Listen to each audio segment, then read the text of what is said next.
Right, Morena, and welcome to the strategy and policy meeting this morning. Nice to see you all. Just a reminder in terms of, right. So do I need to say Morena again and welcome to the meeting? Just a reminder, councillors, that the public section of this meeting is being recorded and live streamed.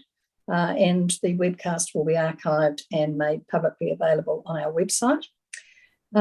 Just also a reminder that Council accepts no liability for any individual opinions or statements, and this is in accordance with our live streaming protocols. And I also just remind everyone that local government decision making affords no protection to councillors, council staff and the public for comments made during the meeting that are subsequently challenged in the court of law and determined to be slanderous.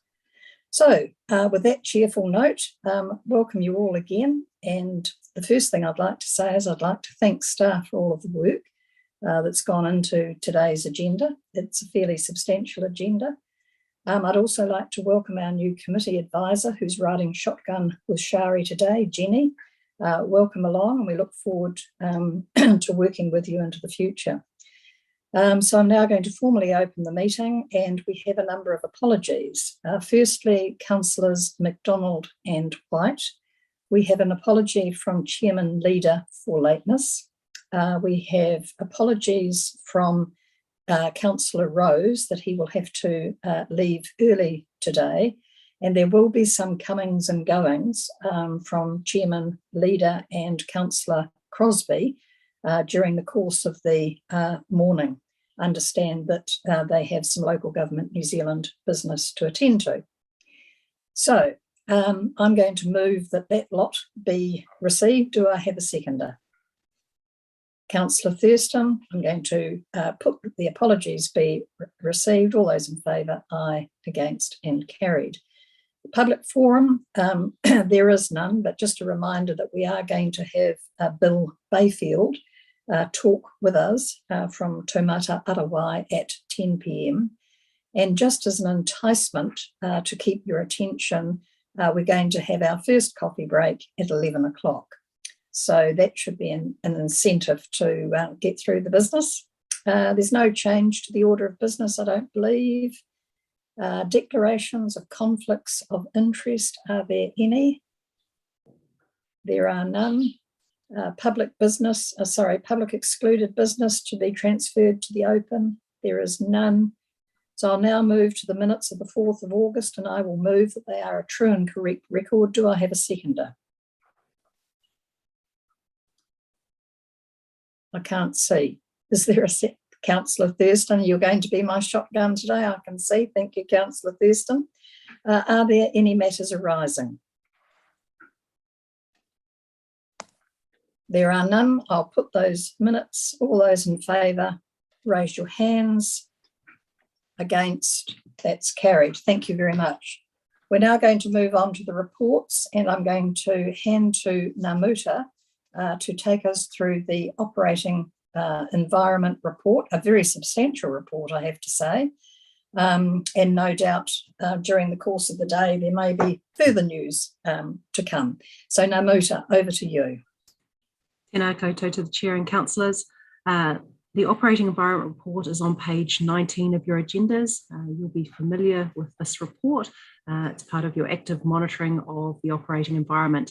So I'll take this report as read, but just note that there are updates in this report on the future for local government, on Mahi Ki Ora, the National Māori Housing Strategy, the Water Services Act, and as Councillor Thompson has mentioned, we will have Bill Bayfield from Tauranga Arawai talk to that as part of his presentation, the COVID-19 response legislation bill, Ōrākei Leadership Group update, the local government futures regional sector piece of work, and then attached to this paper you also have a summary of the upcoming changes and potential impacts on our work program, as well as an updated strategy and policy tentative work program, noting that that includes our policy work.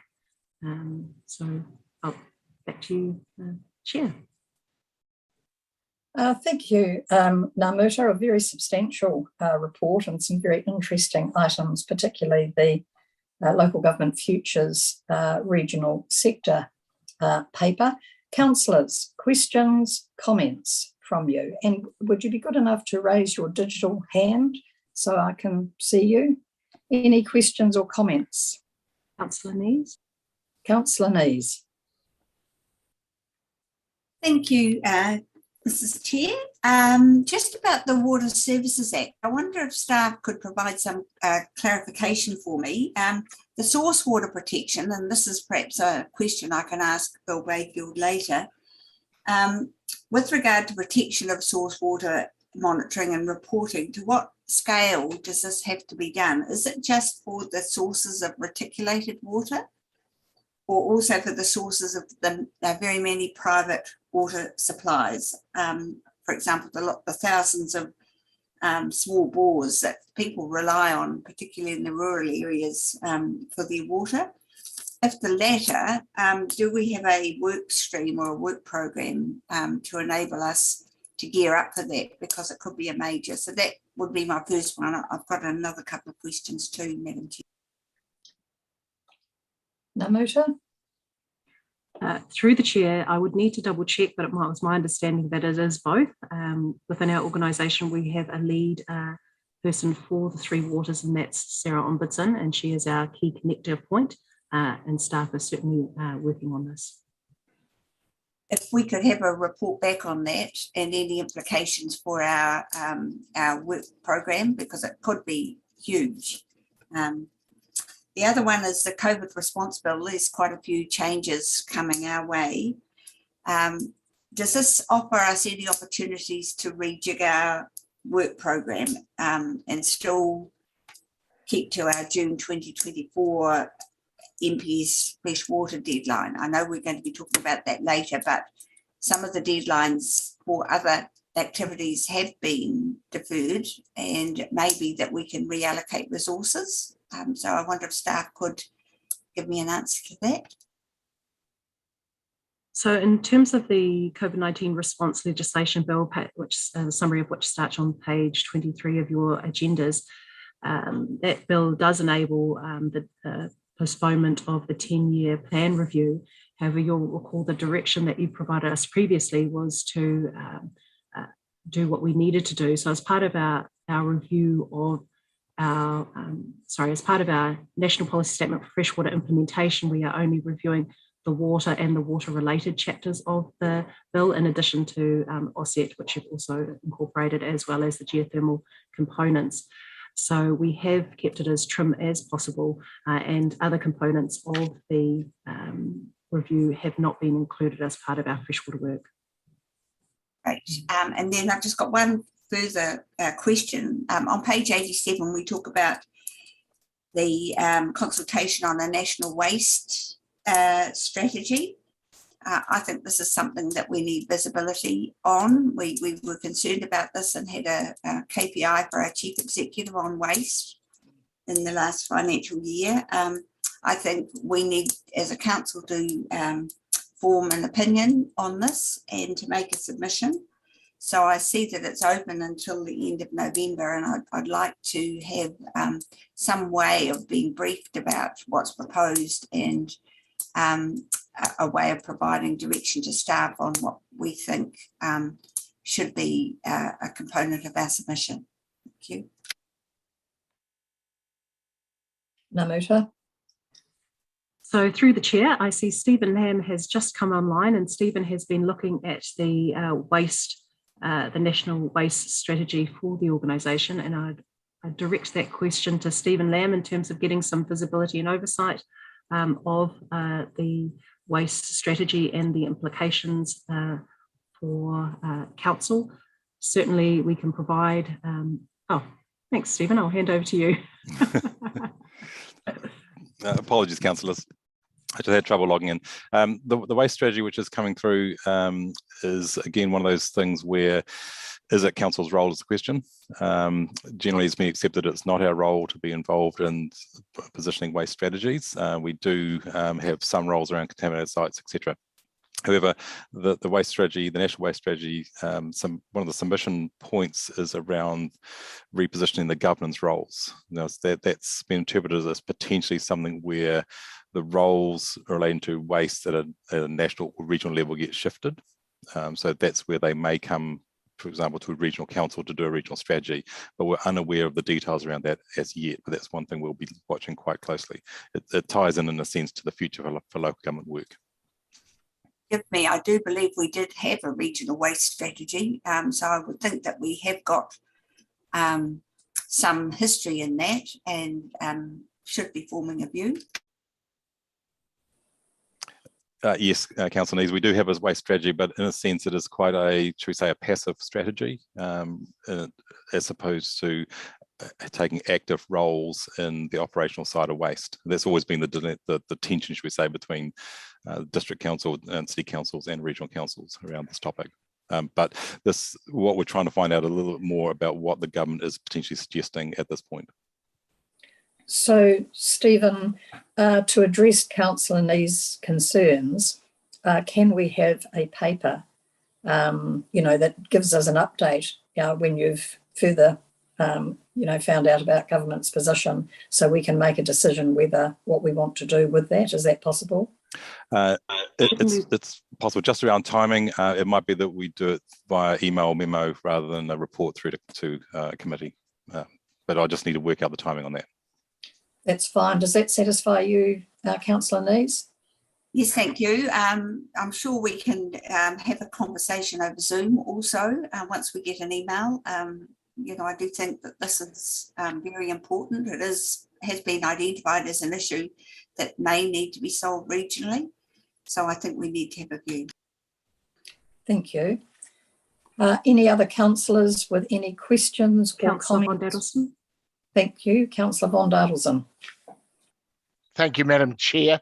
I'll bring this up here as part of the operating environment. And my question is to staff. A lot of the planning work that we're doing looks to have a high level of generic component to it. And I want to know, has our staff thought to partnership with other regional councils to, as we do with BOPLAS on procurement and things like that, to actually have a working group that actually work, so we're not reinventing the wheel. Certainly there'll be areas of our strategic policy that are specific to our region, but so much of this that we look to be going through in the next couple of years is actually generic, and I think it's a huge waste of resource for each regional council to reinvent the wheel. Can't we get some collaboration going? Has it been thought about? Are there any comments from staff, please? Through the chair, I actually chair Resource Managers Group small group, which is a makeup of all of the councils have nominated particular people to be a part of the small group, which looks at RM reform and our approach. In addition to that, we also coordinate in submissions. The most recent one we've been sharing is on the NPSFM, wetlands. I'm looking for collaboration beyond that small group. I'm talking about the nitty gritty, getting, so we have how many planners working on our work program? Can't we get more efficient?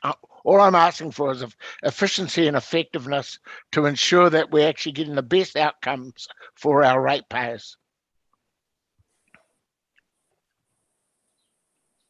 So through the chair, I can also confirm through the CEs, there is that greater coordination going on, and Rokoko is one example of how we are better linking up, but there are many others too. Well, perhaps it would be useful, Namuta, if you'd be good enough to email us perhaps a summary of just what the sector is doing in terms of the effectiveness of planning and policy. Thank you. Do I have Councillor Winters and Iti? Do I see you with your hands up? Yes, thank you, Madam Chair.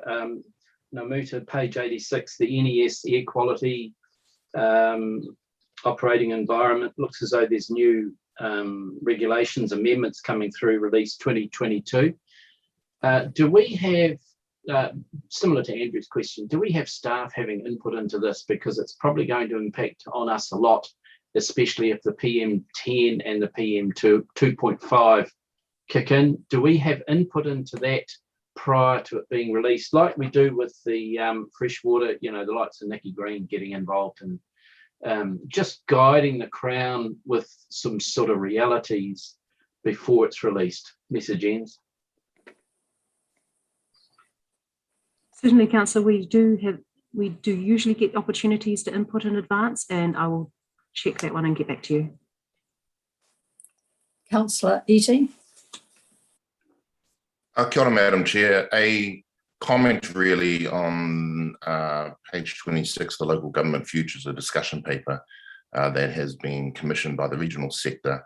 And just looking through that there, I realise this is early days in this process around local government futures and how we'll look moving forward.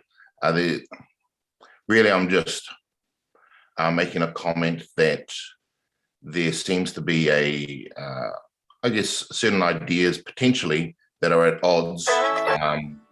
They are certainly looking at factors to be considered: strong local democracy through community participation at a localized level. And I know as an organisation that champions local democracy, that rings true. But I guess a caution as we also move into the recommendation is to commission an additional discussion document, and that's great, around Te Ao Māori and the role of iwi Māori and the treaty and the future of local government. And there appears to be an assumption that Māori are into democracy, which potentially is not the case. I can tell you that those who signed the treaty weren't democratically elected representatives. It was, I guess, a democracy of a kind. But I think these are the kinds of conversations and frank conversations that we have to have as we move forward, because I know as an organisation such as ourselves, who have obligations in terms of democracy and the way that we set up many of the iwi authorities that represent iwi are not those same sorts of organisations with the same obligations. Quite often they're actually just common law trusts. And actually their democratic practices are being tested through the courts currently. So I think this is something that we need to consider as we draft these discussion papers. Kia ora, Madam Chair. Thank you, Councillor Eating, for that. I wonder, Councillor Crosby, if I could just ask you, in your position as President, Local Government New Zealand, this discussion paper that's been commissioned by the Regional Sector Group, what is its status? And welcome to Chairman Leader. I'll probably defer to Chairman Leader, who chairs the Regional Sector Group, but my understanding, it was commissioned by the Regional Sector Group fundamentally as a discussion document, and that's really where it stands. It is noted, it's just the opinions of the two individuals that wrote it, but I'll probably ask Chair Leader to discuss further as to where it's going to lead into further discussions. Thanks, Councillor Crosby. Mr. Chairman, would you be good enough to perhaps give us some guidance in terms of where to from here with this paper? Yeah, thank you, Chair. Mr. Crosby is right. It was asked as a requisition from the Chief Executives Forum of the Regional Sector. It was received by the Regional Sector. It was noted that there needs to be further work done, especially in terms of iwi's involvement in that paper. And that's the status of it at the moment. I'm sure that the Chief Executives Group, if they haven't commissioned some more work, they will be in the process of doing so, or they will be passing their recommendation on to the Future of Local Government Working Group under Jim Palmer. But yes, it's been received, noting more work needs to be done, and it will obviously be fed through to the Future for Local Government Working Group as some input if and when we get around to endorsing it as some input. Thank you, Chairman Leader. Can I just ask, has this been socialised with most TLAs across the country? The answer to that is no. So it has been provided to all regional councils, and on the basis that regional councils would have discussed this or put it in front of their elected members, it would by the very nature of that become a public document, but it certainly hasn't been circulated to territorial authorities as the confirmed opinion of the regional sector. Thank you, Mr. Chairman. Councillors, any other questions or comments with regards to this operating environment report? All very quiet today. Okay, well, it seems not. So with that, I will move receipt of this particular report. Do I have a seconder? Councillor Rose, thank you. I'll put that. All those in favour, aye. Put your hands up, please. Thank you. Against, carried. We've got 9 minutes to wait for Mr. Bayfield, Namuta or Shari. So I suggest that we move on to our next report, if that's okay, which is the Community Impact Network Action Plan. Have I got that correct? Yes, that's correct. Right. Look, if Mr. Bayfield is sitting in the waiting room, could someone just let me know and we'll defer to him as soon as he's available? That's okay. But in the meantime... Through you, Chair, could I suggest we just adjourn the report, or just defer his presentation for when he arrives? Okay, all right. So do you need that formalised? As part of the resolution. Okay. Just so, thank you. All right. You will do your magic in terms of the appropriate wording of that. So thank you for that, Shari. So as soon as he's available, we'll defer to him. But in the meantime, we'll carry on with the Community Impact Network Action Plan. Namuta. Kia ora, Shari, can you just confirm we have relevant staff in the Zoom? So that should be Steph McDonald and Siobhan.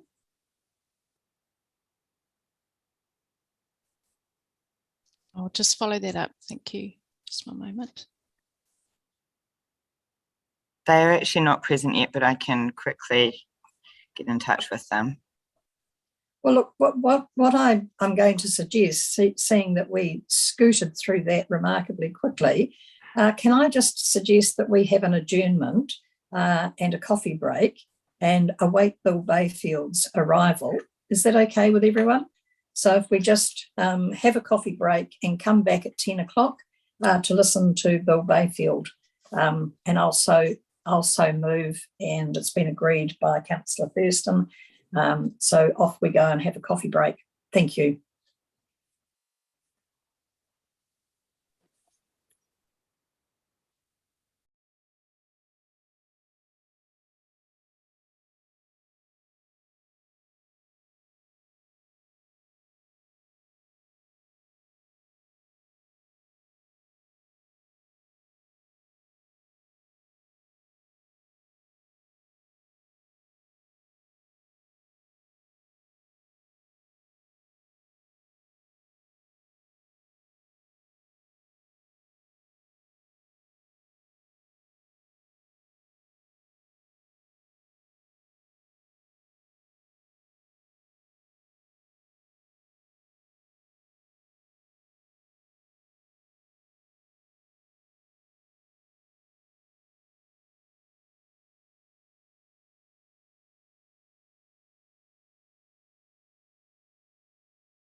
Namuta, can you hear me?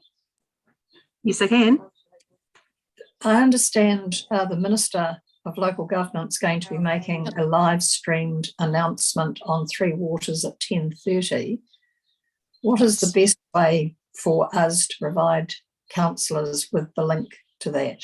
Councillor Thompson, Yes. just to let you know, the live stream is still recording. Yep, that's fine. Okay. Thank you. I will see how I can get that link to councillors. Thank you. So, Shari, does that mean that while we were on the break, my telephone conversation was recorded? Didn't hear any conversation. It was That's mute. good. You were mute. No, I muted you. Yeah. Thank you. Okay. Right, welcome back, councillors and staff. Do we have Mr. Bayfield with us? Bill is just entering the room now.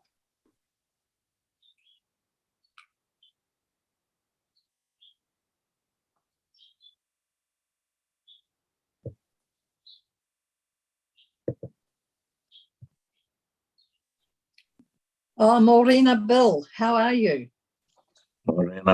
Good to see you.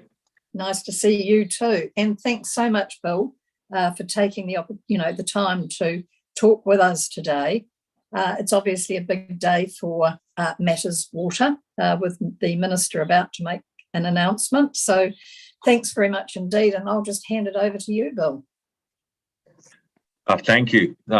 Some good friends, some good faces to see there. I've emailed some new slides because I looked at what I was going to present. Forgive me, but I was flat out, and you're quite right. Things have changed. And so I thought what I'd do is just bring you as up to speed as I could, as quickly as I could. And I see, of course, that Stuart Crosby's sitting there, so he knows everything that I know and more. So, Namuta, if you could just wave at me if someone's got those 5 or 6 slides that I've just emailed through. Kia ora, Bill, or just checking with the committee advisor that she's received that. Shari, yep. Shari. Kia ora, Bill. I have not received them as yet. Okay, then I'll just begin anyway. Okay. I've sent you. I do have the old slides. Yeah, the old slides are what I presented to you before, updated. And I felt that as I was talking to somebody that knew roughly what we were doing, and we'd already spoken to, that what I'd provide was as best as I could an update for half an hour and time for to answer any questions that you might have, because things are certainly moving incredibly fast here, and so it's important to actually give you the kind of latest. The slides that I've sent through were the slides that I shared with the Three Waters Steering Committee about a week ago. And what they do is actually set out our work program, our key messages with the various groups that we'll be dealing with over the next 4, 6, 7, 8 years. And it's important to recognise that for us, the Water Services Bill for us is almost through. So it all happened in a very rapid burst towards the end of October, where we got the second reading. We then went through the SOP Committee of the Whole. Some significant changes were made there. And the third reading occurred right at the end of October. We received royal assent, basically, and we're now waiting to find a Governor-General. And so my understanding is that yesterday the Cabinet approved the Order in Council that starts us off and times some things. I'll go through that in just a minute, but we're trying to find a new Governor-General to sign that off. And so hopefully we can find Dame Cindy soon, and she signs it off and we get going. As you can imagine, this is a picture where it's kind of hard to still not be certain of your legislation, and yet knowing full well that you have a start date written down of the 15th of November.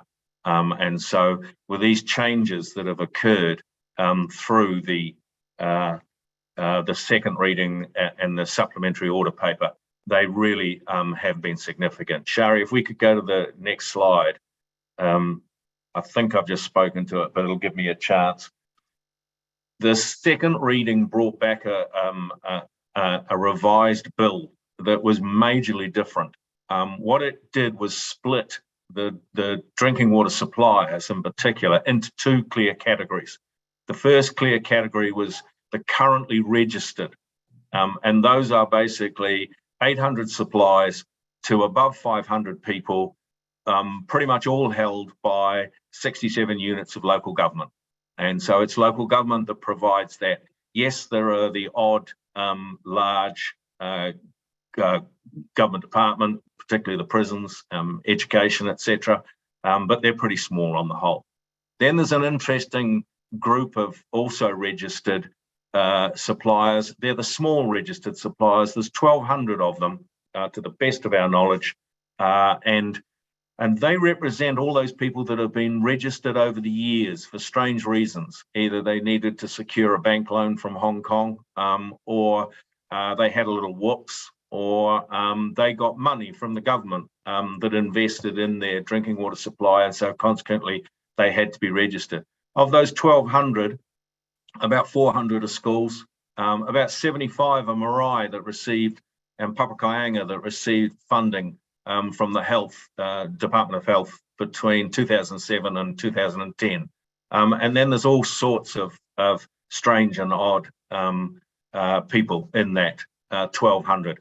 They have to remain registered, and they have to be regulated in that first year. So they represent quite a challenge for us, but also quite an opportunity, in that they represent a lot of nice groups. They're not well ordered. So there are a lot of nice little groups within there that we can work with and find out just how we can be effective and work with them.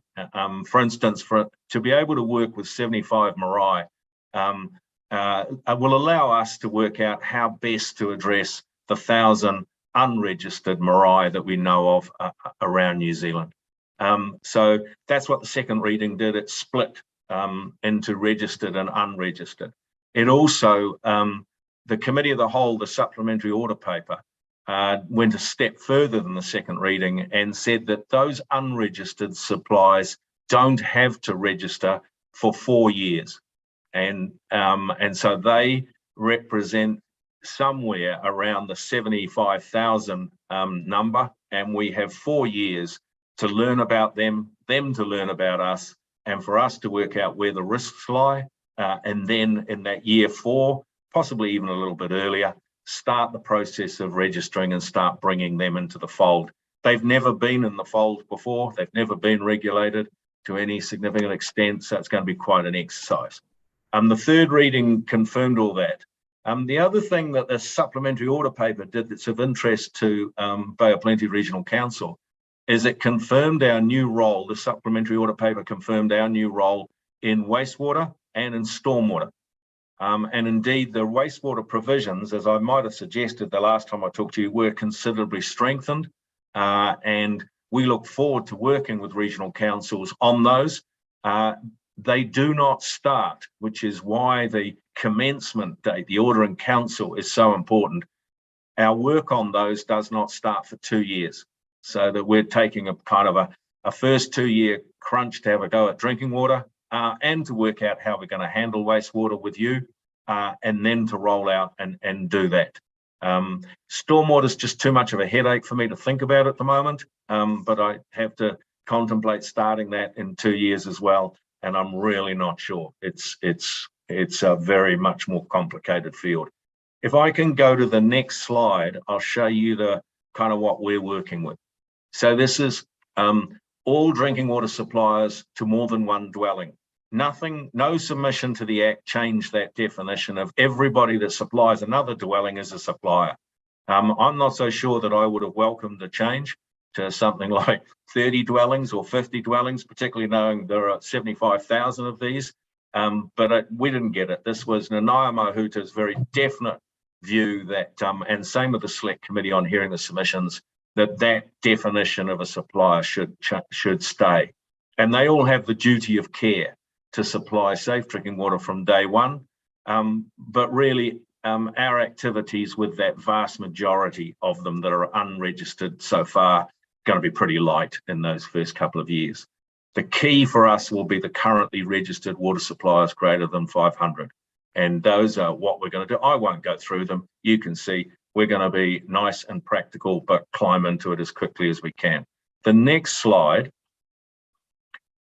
shows the roadmap for the registered suppliers and also addresses laboratories and water carriers. It's interesting that while the registered drinking water suppliers move through with us, in other words, their registration is retained, they just have to, during the year, upgrade it, and we'll be contacting them and advising them when we'd like them to do it. But with the laboratories and the water carriers, with the laboratories, you'll see down the bottom of the slide, we have to be ready to go November the 15th. So all of those labs, and the major change in those labs is that if they take a sample for any reason and it breaches a minimum average value for a drinking water standard, they have to inform us. And so I don't know whether you know the story of Dunedin well, but that sample that showed 40 times lead, the lead MAV level, was interesting that sample was taken by their asset managers and therefore did not register with the asset managers or the laboratory that was a breach of the drinking water standards for some months. And so for now, the labs, the minute they get a result, they have to tell us. And they have to tell the supplier. So that's got to be ready to go. The water carriers are interesting too, in that we have to license them in a way that they've never been licensed before. So we're proceeding to deal with that immediately when we go live, anticipated in November 15th. Go to the next slide. I think it sets out. These are the unregistered small suppliers. And the key message here is you've got time. And hopefully that's enough to counter some of the misinformation that has poured around as the Three Water Service Delivery Reform has got hotter and hotter. Certainly we've encountered a lot of misinformation pushed out to iwi Māori and to rural communities. But basically, those unregistered suppliers have got 4 years to work with us. And we've got a lot of tools in the toolbox now to make dealing with us much, much easier than perhaps it would be in the first draft of the Water Services Bill. So if we go to the next slide, unregistered suppliers really don't have to do very much other than try and match that duty of care to supply safe drinking water. Interestingly, where I think we'll get activity in the unregistered drinking water suppliers will be those that know they're not delivering safe water, or if they have consumers as part of their kind of people they service, consumers can raise issues. And we're certainly aware of parts of New Zealand where some of the consumers are going to ask some questions fairly quickly off the bat in terms of those drinking water suppliers, those unregistered ones. And we're also aware of a number of unregistered ones that are actually asking to register pretty quickly. Fascinating telephone call from the Takaka rural water supply. Thought he was dealing with 150 farmers in and around Takaka, but discovered in the process of looking at his water supply that he was also supplying the kindergarten, the school and the local community hospital. But nobody had ever asked what water quality he was supplying, or those of you who know Takaka will know it's a reasonably dairying area, and he wasn't sure whether he had any backflow preventers from the troughs back into the lines that ran down to Takaka. There are some beautiful stories emerging in New Zealand as people come to kind of just discuss their responsibilities and start to work out what they're going to do. And so I have absolutely no doubt that we will collectively lift the standard of New Zealand's drinking water supply over the next few years. Let's go to the next slide. I've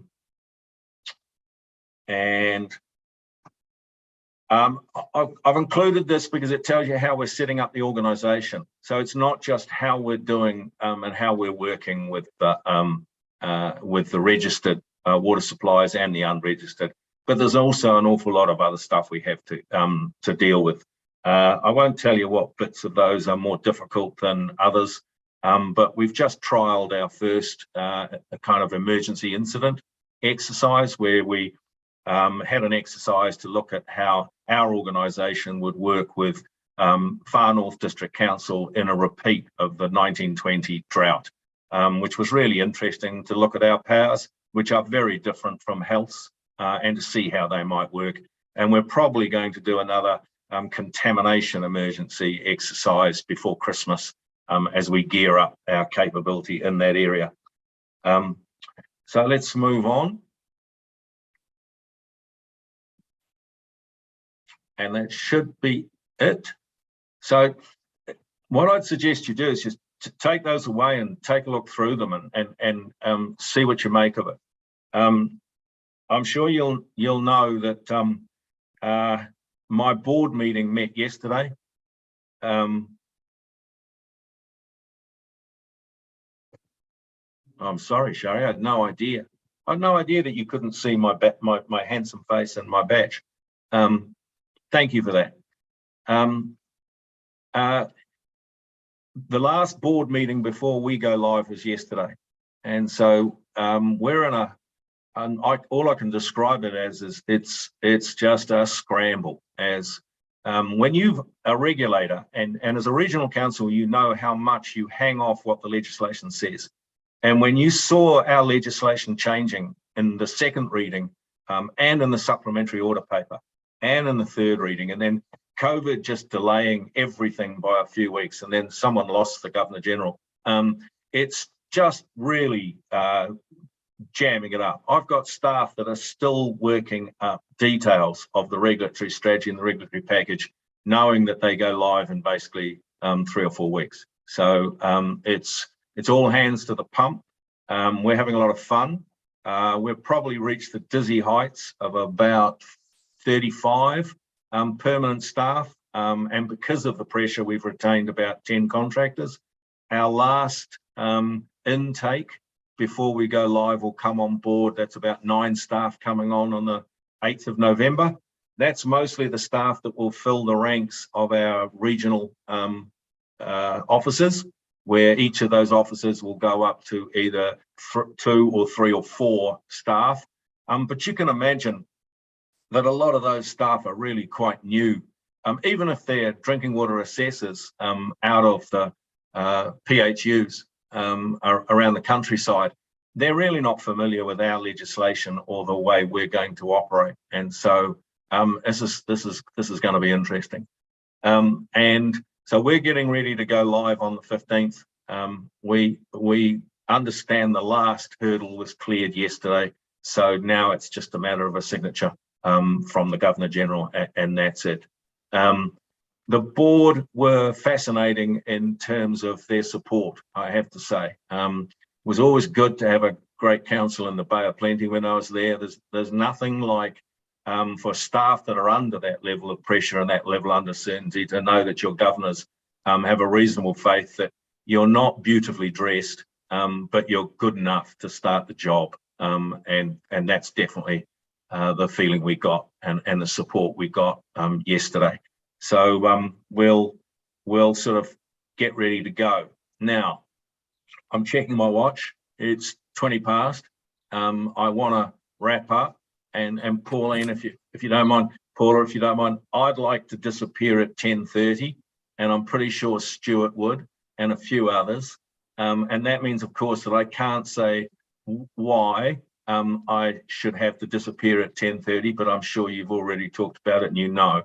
And I'm sure that you realise, like me, that just like getting a piece of legislation sets us up to be a regulator, so the decisions that may or may not be made today will make a significant difference to our engagement and how we roll out what we're going to do over the next 3 or 4 years. And that might be a suggestion as to why the third reading, based off the supplementary order paper, took us from 3 years to 4 years for those unregistered drinking water supplies. So with that, I'll end, and I'm happy to answer any questions that anybody might have. Oh, thanks very much, Bill. That was, yeah, I can't begin to imagine the pressure that's been on. So councillors, any questions of Bill while we're lucky enough to have him? Councillor Nees. Thank you. Hello, Bill. Great to see you. Hello, Jane. Relaxed despite it all. Just a question. The Regional Council still retains responsibility for monitoring water sources. And I'm expecting that we'll be working very hard on the registered big suppliers, but when do you think the responsibility will come for regional councils with the much smaller suppliers? Do we wait for 7 years, or will we be needing to be doing some work before then? I think the first thing we both have to wait for is the Ministry for the Environment is rewriting its NES on source water management, and they're rewriting that to fit in with our legislation. But that's unfortunately a bit slow. And I'm not expecting that to emerge until mid next year. And that's much slower than I would have liked. And that really won't allow us to explore with TLAs and yourselves exactly what source water risk management planning looks like. We'll do some work before that comes out, but right now it's not our priority because we don't even have a draft of it really. And so that's kind of, so my advice on that is to relax. The real focus will be then in source water risk management planning, where you'll be working with the major registered, that's the above 500 with those units of local government, as they redo their drinking water safety plans in that first year, and with whatever parties you've got in that group of 1,200, which we've got a printout of. But I have to say that the data that is being transferred to us, and that'll come across right at the end of October, so we'll get that literally on the 1st of November. When that comes over, we begin the cleanup of that data, and that data is very messy. So one of the key things we'll do over the first couple of months is try to encourage everybody to re-register on our new registration system, which is called Hene Karako. And that should be a relatively simple affair, but I'm expecting a few surprises. Central Hawke's Bay have discovered that on 3 different supplies, 3 different registers, because I didn't realise there were 3 different databases. There's an ESR database, there's a Becker's database, and there's a Ministry of Health database, and they don't necessarily agree with each other. And Hawke's Bay, for instance, has a Hawke's Bay, a Hawke Bay, and a Hawke's Bay with an apostrophe. So 3 different water supplies, just to be helpful. Yeah, and so there's a lot of what I would call basic work to be done. On the smaller water supplies, the unregistered, Jane, wait a while, because if we also consult on what's called the acceptable solutions, and many of the smaller rural schemes can use acceptable solutions, then they don't have to do source water risk management planning. They don't have to do drinking water safety plans. And so that adoption of an acceptable solution really does simplify matters. And so I sincerely hope that the acceptable solutions and its use can basically alleviate a lot of the bureaucratic pressure of thousands of small water supplies around New Zealand. So I'll do my level best to keep you fully informed and to work with you. But right now, I'd stand by and watch the fireworks for the next couple of months. Councillor Winters. Thanks, Bill. Hi, good to see you. Hey, Bill, the 75,000 unregistered, that's going to be a bit of a minefield. So I'm just interested, probably all of them are going to have to come up to speed to meet the water quality standards in terms of probably chlorination, probably microfiltration, probably ultraviolet sterilisation, which is based on the capacity of the users, is going to have to be built to scale. Probably some of them are going to have power supplies put into them because usually they're just gravity-fed systems from a farm spring or whatever. So do you foresee some form of subsidy / grant to help those 75,000 suppliers get over the line? First of all, I don't. Good to see you, Kevin. I don't think it'll be anywhere near as grim as you describe.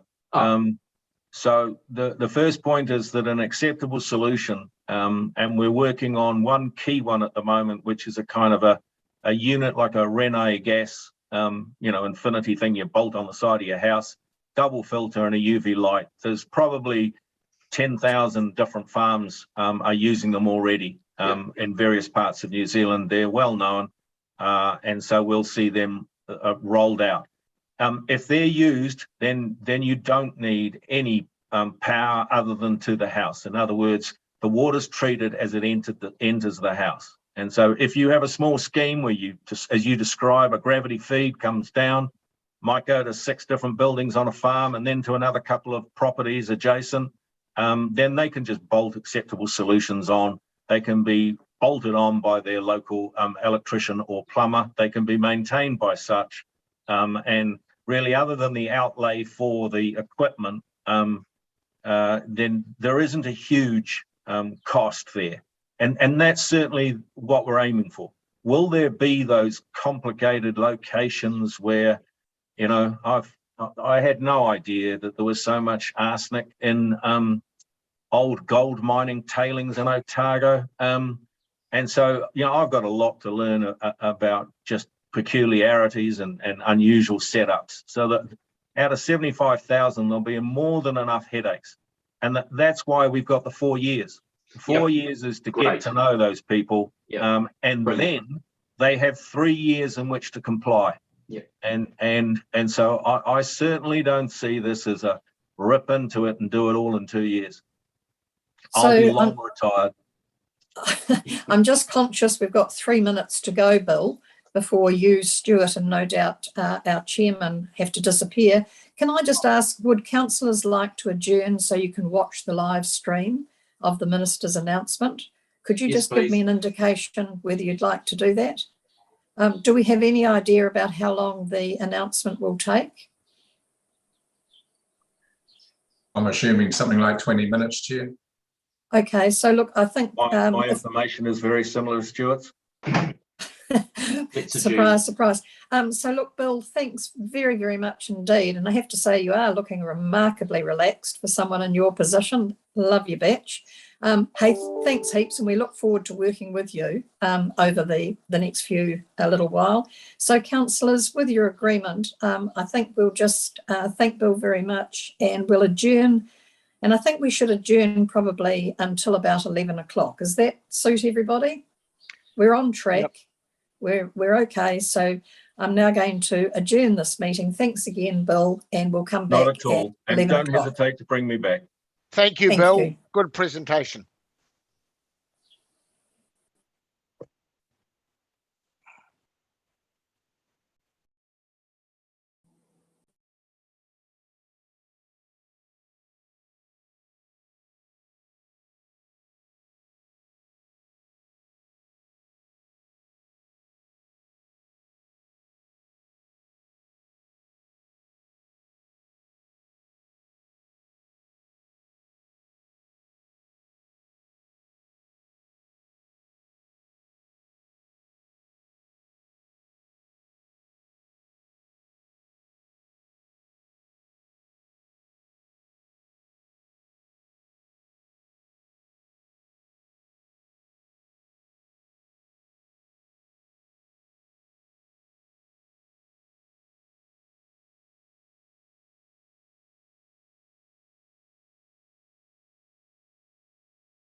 Determined Minister, Paula.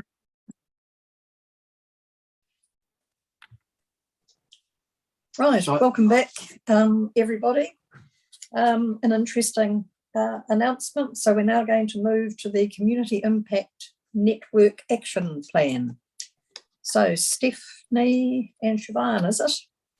Yes, that's correct, Mr. Thompson. So we've got both Stephanie and Siobhan who will talk through the paper on the Community Impact Network Action Plan on page 90 of your agenda. So I'll hand over to Siobhan and Stephanie. Thank you, Namuta, tēnā koe, Madam Chair, tēnā koutou councillors. This morning we're here to share the Community Participation Action Plan on behalf of an internal network.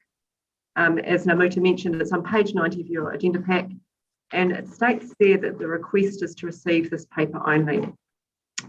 This morning we'd like to provide a brief overview of the current document, a summary of suggested changes, and then we would actually like to ask for a resolution of the S&P Committee, with your permission, Madam Chair. We would like to request that the Strategy and Policy Committee endorses the Community Participation Action Plan as attached to the report and delegate editorial changes to the Director, Strategic Engagement. Are you happy for me to proceed on that premise, Madam Chair? Yes, although I'm not so sure that the suggested endorsement can occur today, because I'm anxious to understand the extent of feedback that was received that has not been reflected in the report, and depending on the extent of that feedback, I'm just not entirely sure whether we'll be able to endorse the plan today, but let's see how we go. So just carry on. All right, thank you. The Community Participation Action Plan builds on existing KPIs and goals in our long-term plan and our service plans, but it encourages us to sharpen our focus on community participation across council. While there are 4 work streams, engagement, democracy, volunteering and funding, this new network will reach across council, so we perform as one team. This is not business as usual though. We've identified transformational shifts that we'd like to make and stretch targets in our action plan, including piloting engagement tactics that we haven't used before at council and substantially increasing our volunteer numbers. The version in your agenda pack from page 95 is intended to be a living document and to be updated as our operating environment changes and as we learn as an organisation. Our intent as a network is to rationalise the 29 current actions into a smaller, more concise package for the next reporting quarter, which will go to our leadership team. This plan aims to complement and reinforce the aims of the action plans for both the Climate Change Action Plan and Partnership with Māori Impact Areas, which will have joint quarterly reporting for all 3 plans. Now, we have received some feedback already from our councillors, and thank you for that. In addition to the verbal feedback that was received at the informal councillor briefing, we've had further written feedback from 2 elected members with 36 suggested changes. Many of these are small things to adopt and incorporate. Some of the examples that we've heard that are consistent with the direction of the document that we can incorporate are things like the current vision. Current vision is more action through greater community involvement, awareness and leadership. There's been a suggested change of greater community participation and decision-making in mahi. That's concise, it's consistent with the aim of the network, and it's an easy one to recommend and incorporate. We've had a suggested additional objective for evidence-based decision-making, which again is something I think the network as a whole would support. We note that we've had some concerns raised around some of the actions within the democracy workstream. These actions have been derived from the responsibility the Chief Executive has under the Local Government Act for facilitating representative and substantial elector participation in elections and polls. And another area of comment that we've received was around reach, going beyond strong activists. We think that we have strategies in place to seek more representative measures underway already, and we're seeking data and feedback on who we are reaching and who we're not reaching. But we're also looking to activate tactics to reduce barriers further to participation. So we have a plan in place to work with the multiple managers across the multiple teams within the network to to validate what actions and recommendations we can change and adopt, and recommend that we take these back through our leadership team for sign-off. However, we would certainly welcome any further changes and welcome any questions just now. Madam Chair. Thank you, Stephanie. So now over to councillors for any questions or comments. Councillor Nees. On the basis of that feedback, Madam Chair, I'm not willing to sign off any document. We haven't been given anything definitive about what's changed in the document that we've got in front of us, and I'm really sorry, but just a presentation like that isn't sufficient for something so critical to our future. So whether or not we have a small working group that works with staff under delegated authority, if it's urgent that we get this underway, or it comes back to a subsequent meeting, I'm not sure what the best solution is, but just on the basis of that presentation, I'm not willing to sign it off. Thank you, Councillor Nees. I recognise Councillor Thurston, Councillor von Dardelson, Councillor Clark, Love, Brunning. Thank you. In that Councillor order, Madam Chair. Yeah, thank you, Madam Chair. Look, I totally support everything that Councillor Nees has said, and I wouldn't even be going so far as to vote against it if it was put up today. But my issues, as I flagged earlier, around the bullet points pertaining to democracy and the work stream and the action plan, particularly the actions 24 through to 28. I do question the role of governance to actively promote an increase in candidates and much greater participation. I don't think that's the role of governance. I don't think it's the role of governance to host webinars to increase greater participation and get more candidates to stand for election, or even go so far as to organise meet the candidate functions. So no, they are my concerns, and I would willingly make myself available to be part of some working party to try and work this through. But having said that, I did hear the comment from the officers that the CEO has a Local Government Act responsibility and obligation to introduce those action points, obviously 24 through to 28. But I'm totally behind Councillor Nees on this one, and if it's put up today, I'll be voting it down. Thank you. Thank you. Councillor von Dardelson. Thank you, Madam Chair. Look, I can't add much more. I'm absolutely 100% behind the last two speakers. I want to see, at the very least, I want to see what a summary of what the submissions were and a track change of what you've altered, because I'm not at all happy with the way it's, that our submissions have even been considered. And to say that we're obliged as an organisation, we have the Future for Local Government clearly states what we are obliged to, what our core roles are, and increasing democracy is not a core role. So it's a role, but I don't believe that it's our job to do that either. So I absolutely support Councillor Thurston and Councillor Nees. Councillor Clark. Yeah, interesting. I mean, the document I think is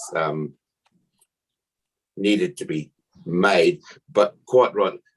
Are we going to blame COVID? I'm not quite sure, but I just kind of felt that there was a lot of councillor input lacking that really we do need. I think, operations management, governance sort of committee there, just to review this a bit. Is there any driving urgency around it? I mean, something that we can't achieve in the next couple of months. I just think, I didn't feel totally included in it as an elected member. Maybe that's my fault, maybe it isn't, but I didn't have that feeling of inclusion. And also another thing, just a minor fault, I know that in our volunteer measurements, anybody that does, I believe, 3 hours a year qualifies as a volunteer statistic. I thought that was absolutely ridiculous. Nobody volunteers 30 seconds a day every year, and that could be reviewed. But in general, would like to see the thing reviewed with more councillor inclusion. Thanks.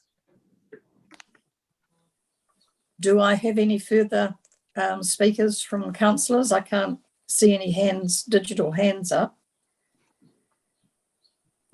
If there are none, I'm going to suggest that we do not approve this document today, that a working group be established of those councillors who are interested to work with staff to further refine this document, and I'd be proposing that as a motion. Do I have a seconder?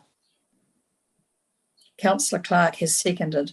Debate and discussion with regards to that motion, please.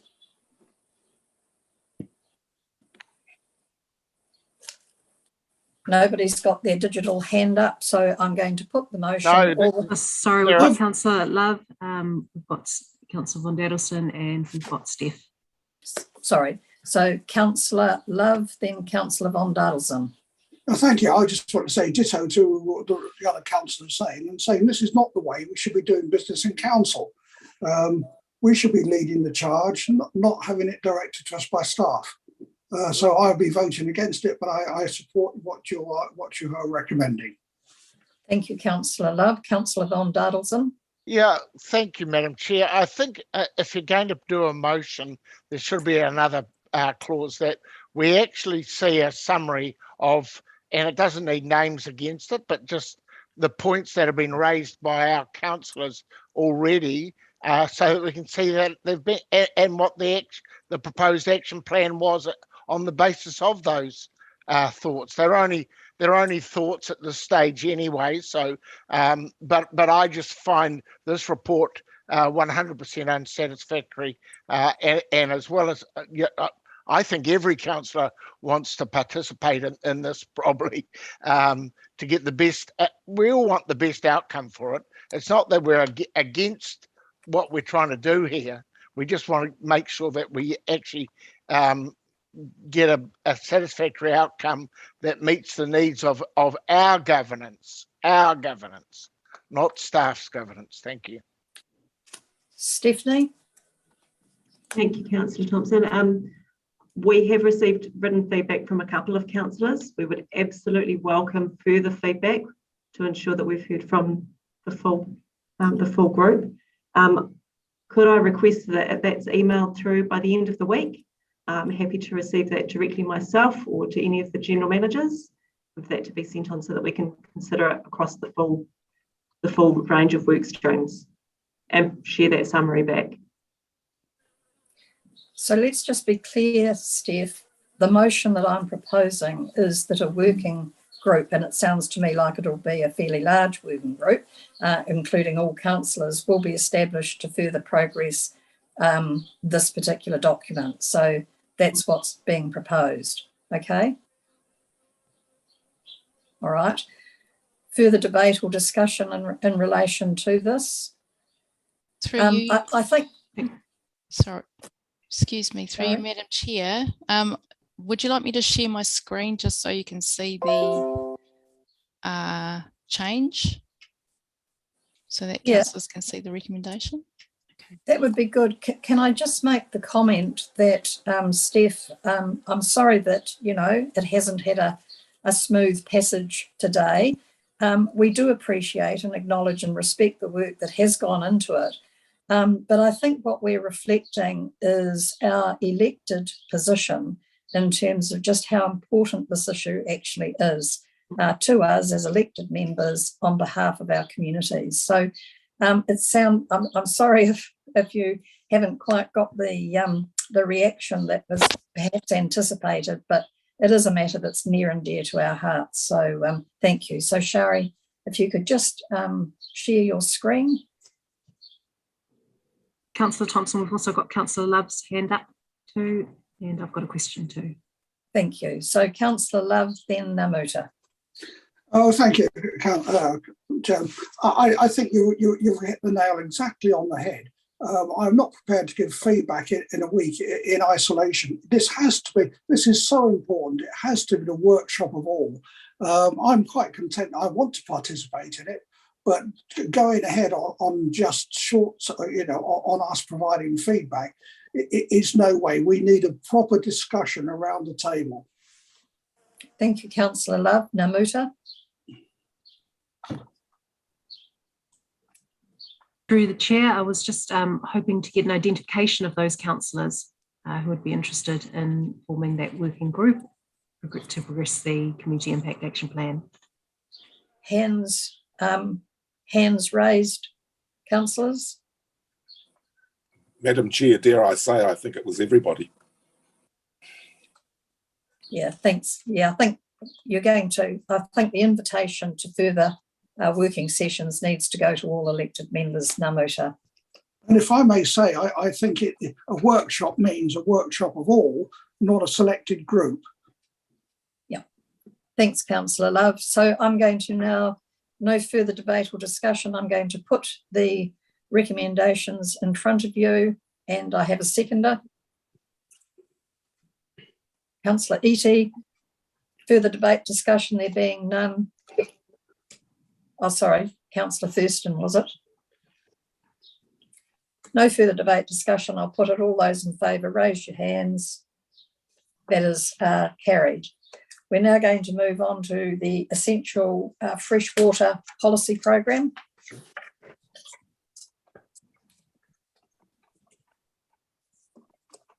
Nikki, do we have Nikki with us? Yes. Hi, Nikki, thank you. We're in your capable hands. Thank you, and good morning, councillors. This is the Essential Freshwater Policy Program Update Report on page 115 of your agenda. And it also has an item in it seeking your decision around the time frame for notification of the Regional Policy Statement and Regional Natural Resources Plan, which is the culmination of the Essential Freshwater Policy Program. One of the culminations, we'd still have to go through the hearing process. So I think if it's okay with you, the first part of the report, including the national update and the program update, could be taken as read, and we could go to section 3.1, which is around the timeframes. Councillors, are you happy with that suggestion, or do any of you have any comments with regards to the first part of the report? Any comments or questions? Councillor Nees. Thank you. There's a list of actions, and I'm not sure whether I should be talking about it now or later, which are itemised at the back of the report. There's statements such as issues and options papers are going to go out to community and iwi. I think it's very important that we get to see these, or at least we're briefed on the content of those before they go out for consultation, because I think it's we as elected officials don't want to be caught unawares about the position that staff are putting forward. And also, I think it's important for us as elected officials to understand the various iterations of the policy positions as they're developed following each level of consultation. So I guess that's my issue, that I would like to ensure that we are fully informed about what we're going out to the community with by way of documents, issues, considerations, just in respect, but also so we can just judge our role as policymakers. Thank you, Councillor Nees. Nikki? Yes, so we have received some of the issues and options papers from consultants, and we're still working through them to make sure there's consistency and that they're presented in a way that we're comfortable with as council, and preparing summaries. We did hold a workshop with Strategy and Policy Committee councillors talking about the shifts for 4 of those chapters. When those documents are in a state that's ready to start discussing them with iwi and hapu, we can make them also available to you. Some there will be short summaries for those that are interested in the short summary. We know that there are some iwi representatives that will want to look at the more detail and have discussions about those. They're still early working draft that we can iterate through over time, so that can be shared with you when they're ready. Councillor Nees, are you satisfied with that? Yes, thank you. I just think it's fundamentally important that we not be kept out of the loop in any of these policy discussions. So as a principle, I would like to see everything that staff are going out to the public and to iwi with. Thank you. I think the other thing, Nikki, if I could, is that in terms of para 3. Oh, I know we're coming on to para 3.1, aren't we? So apologies, I'll wait. Any further discussion on the first part of the report? If not, we'll move to Councillor Von Dadelson, Councillor Thompson. Oh, beg your pardon, Councillor Von Dadelson. Yeah, Madam Chair, how we consult is critical in my view. And if you remember, probably a week ago, we had the regional climate risk assessment been underway, and they were having a stakeholder experts group as well as an iwi group. And I asked for a copy of what that was, and it ended up being 116 people, 12 from our council, 9 from Rotorua Council, and various other smaller group, mainly smaller. But to me, that's if we're going to have a climate risk panel of experts, that's what it said, experts, then it should be experts. It should be people that actually have some real knowledge of the situation, so that we're getting a really balanced view of this thing. That topic is not important. It's the principle I'm talking about here for consultation. We really, and I made a suggestion a couple of weeks ago about using focus groups more, so that we can get a really good feel of where our community is standing on issues, not just secular groups. And I think we need to be really, I want us to genuinely consult with our community on things. And I think first of all, to have a group of 116 people in a group is, I don't know how you actually, I suppose you send out a survey and ask them to answer questions that are taped, and you have to be really careful with those questions so that you're getting a balanced view and not a staff view. I just think we're not doing our consultation right in this council at the moment. I think we can do better, put it that way. And I want to actually look for excellence in on everything we do. Thank you. Thank you, Councillor Von Dadelson. I won't try and summarise.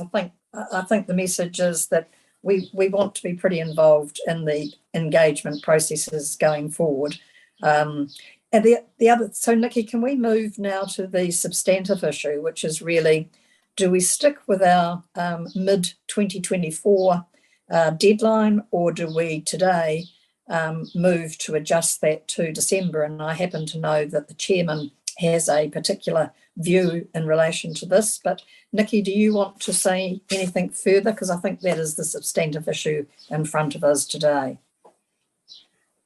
Yes, so in section 3.1 and 4.1, where the risks and options are summarised, we have discussed that several issues have been putting pressure on our work program and timeframes. I guess a couple of key points there are that there have been many items from central government for technical items for internal review and feedback that guide how we implement the NPS, as well as public submission processes, which have taken not just staff time, but also iwi and hapu time and other stakeholder time. So there's that element. There's also COVID lockdowns, which have affected for example, our expert panel, which is playing the role of helping estimate water quality changes under different potential futures in catchments. Just getting the foundations of their first work underway was really hampered because they needed collaborative process together on technical matters, but had to do that all virtually. So we've had issues like that that have posed a challenge for us. I would say we're still making very, very good progress, and I won't compare too much with other councils, but from what we're picking up, we have the impression that our council is making excellent progress by comparison. So the question really is whether to look at extending the timeframe for notification of the RPS and regional plan from July 2024, which was your earlier decision, to December 2024, which is the legislated deadline. Whether to make that decision now, so that we in particular can give the Freshwater Hearings Commissioner the heads up and also can have a sense of that flexibility in our program if we need it, or whether to keep working towards the July deadline as hard as we can go and review that later. Either way, I think our team is working quite hard on a program that is still aimed at July as much as we can. Thank you, Nikki. So now open for councillors' views in relation to this, and I'll ask the chairman if he'd like to kick off. Thank you, Madam Chair. And I think Nikki has summarised my position in the last statement that she made, which is continue to target for July 24. And if there are absolutely some critical issues that need resolution in the last 6 months, the last 6 months between July and December, but if the same targets we cannot possibly meet, then go back and revisit it. And I say that in terms of looking at some of the time frame constraints under 3.1. The first comment in terms of that in order to meet would have to change manner. Some of that responsibility in the first paragraph falls on iwi, and I'm encouraged by what I see with Te Taru and some of our iwi communities in terms of trying to format a new way of getting feedback to the regional council. So I am encouraged by that, and I think we should give that time. The only one that I think I need to recognise has some merit is where our technical work is. Technical work is science work, and that has to be given time to play out. And it's one thing that can't be rushed because we've consistently said as a council we need to base things on good science. Some of the others in terms of, some of the commentaries in here about COVID. Yes, COVID does have an impact, but at the end of the day, life goes on. The issue regarding overseer, we have always known that is the only issue with overseer is the role of it as a regulatory tool. And in the time frame of what we're talking about here, July 24, you're not going to have that resolved. We need to utilise overseer as a farm management tool that informs the direction of travel and what's taking place. So I'm personally favour sticking to July 24, but leaving the option open that if there are some critical issues that councillors and staff consider need to be resolved, then leave an open end at the date rather than shifting to the December period. And I think the reality we're dealing with here is a lot of the consultation that we're having will fall on our rural communities. And the period between July and November, you would have to say you're going to get limited engagement because of the sheer workload that falls on that sector between that period of time. So essentially, sort that out before you get to July, otherwise you're not going to get some meaningful engagement with them after that date. So that's my view. Thank you, Chair. Well, thank you, Mr. Chairman. I think that's a very direct proposition. And I was going to actually say, does any councillor disagree with the chairman's view? But I recognise Councillor Nees. Well, I certainly don't disagree. I believe we've got such a pipeline of change which is going to drive work at us in many other spheres that we really have to try and do this freshwater as efficiently as we possibly can. I don't believe we're ever going to get optimal iwi hapu consultation because of the sheer demand that there is on them. And I believe that it may be that consultation is going to have to continue on in parallel as we go through, but I totally agree with Chairman Leader that we should still be trying our level best to stick with the July 2024 deadline, because there will be lots of other responsibilities and lots of other work that will come our way from the other reforms that are underway. So I just think for sheer efficiency of work, we need to try and be as expeditious with our work for freshwater as we can, so that we can then get on with other very pressing issues. Thank you, Councillor Nees. Does any councillor have a different view to those expressed by our Chairman and Deputy Chair?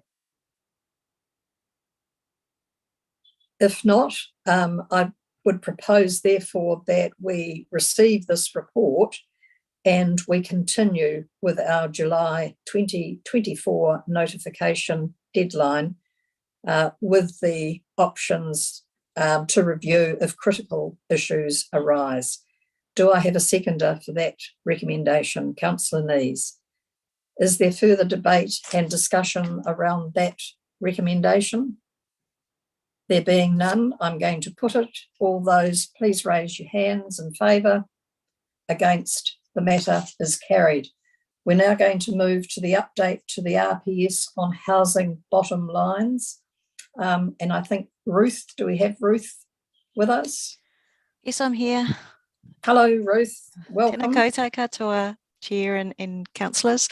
I'm going to take the report as read with only a minor update just in terms of estimated timing. Obviously, we'll try for early November, but it might creep into mid-November depending on when we get the HBA report from Rotorua. Just a minor update there. Otherwise, happy to try and answer any questions you have. Thank you, Ruth. Councillors, do any of you have any questions? It's a fairly straightforward administrative matter.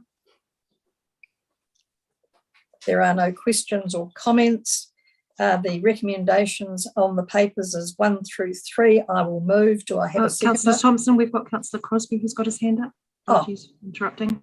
No, not at all. Sorry, I'm just having difficulties seeing. I was a bit late on the hands up. Apologies for that. Look, I can't let this moment go by. Look, I do accept it's a procedural matter and we have no choice but to do this. But again, I am deeply concerned that we are chasing numbers rather than outcomes in this housing space. And, you know, what we need to do is work with our colleagues in the TLAs, whether they're tier 1 or tier 2, tier 3, it doesn't really matter. But particularly in Tauranga, as an example, that they must focus on strong community outcomes in the housing space and not chase numbers dictated by a government of the day. That will deliver a very poor outcome in the long run. Extremely well said, Councillor Crosby. Well said. And that reminds me, Namuta, are we submitting to the Resource Management Amendment Bill?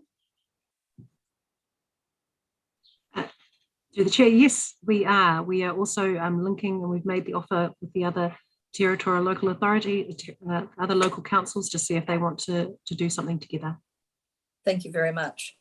Any further debate or discussion in terms of the recommendations that I have moved? Did I have a seconder? Somebody prepared to second the recommendations, Councillor Nees? Thank you.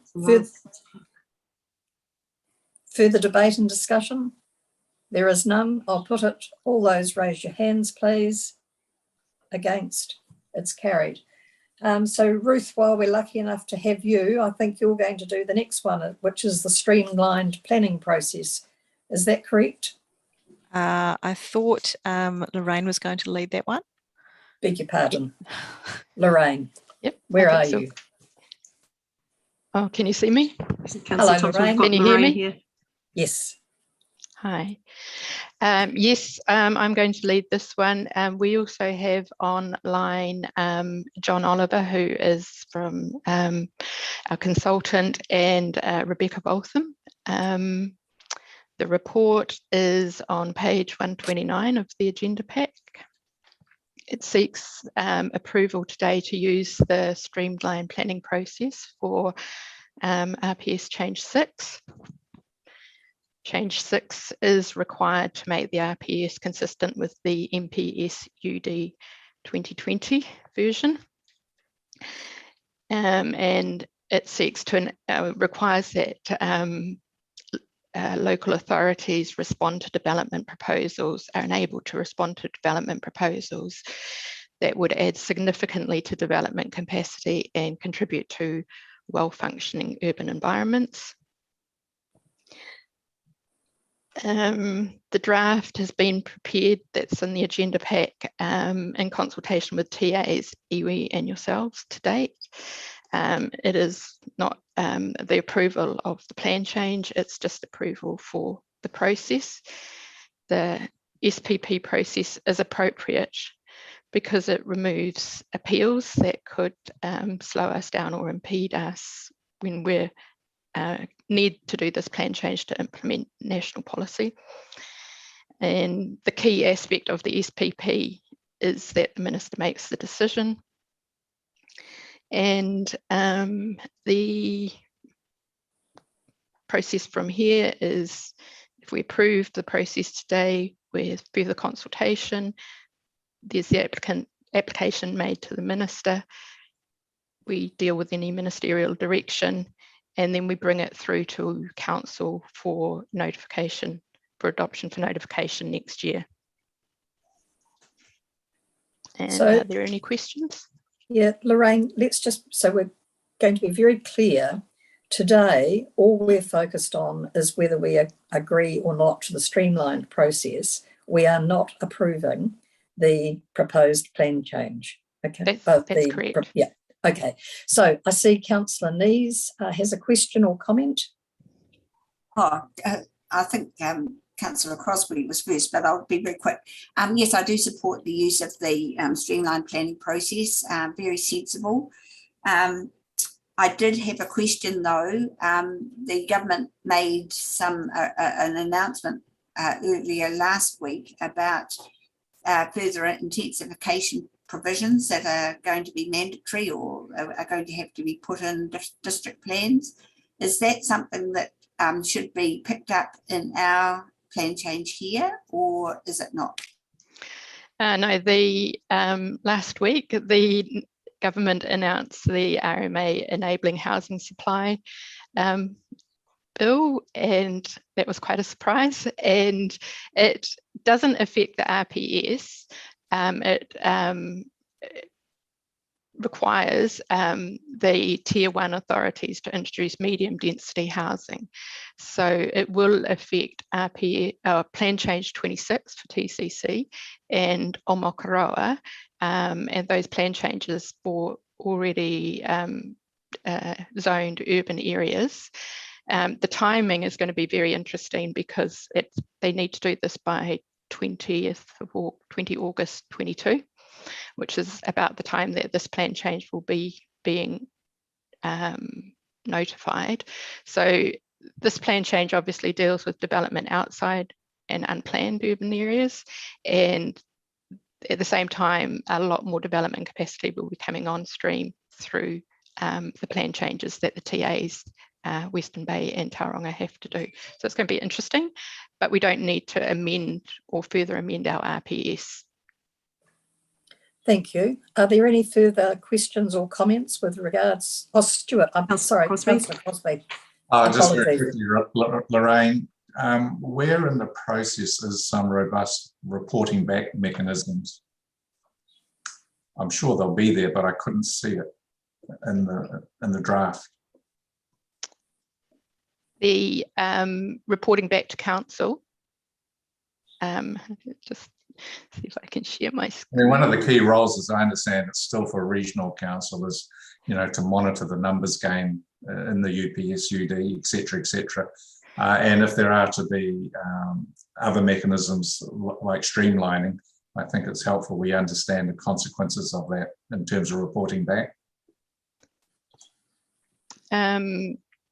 Reporting back on the extent to which the housing assessments are being delivered. Yes, and the numbers involved, etc., etc. Because now you can do private plan changes. Well, that's coming up as an example, and I know one council's got 13 private plan changes, so they need to know the consequences of all those. And as a regional council, we need to know, in my view, the consequences as well. Yes, so I'm just not sure if I'm understanding. Are those plan changes that you're thinking are affected by RPS 6 because they're outside the urban area? Oh, no, that was just an example of reporting back, but just right. The consequences of the streamlined process is what I'm specifically asking. The reporting back will be as per the requirements for the housing assessments, which is what Ruth spoke to you about. So that's slightly different. For this process, we're going to have to report back subsequent to the plan change being notified, which won't be until mid next year. But that's where I'm saying it's very interesting about the kind of interface between this one and the bill that's there, because we don't have good information across Tauranga and the Western Bay on the feasible development capacity that's out there at the moment, and it is where the different parts of the Act, different provisions in the different councils actually, I guess, affect what is the development equation, what is most profitable or desirable to develop, whether it is that urban intensification. So we're going to have to get a lot better information on that. We don't have it at the moment. That sort of sits with the TAs. You right, Councillor Crosby?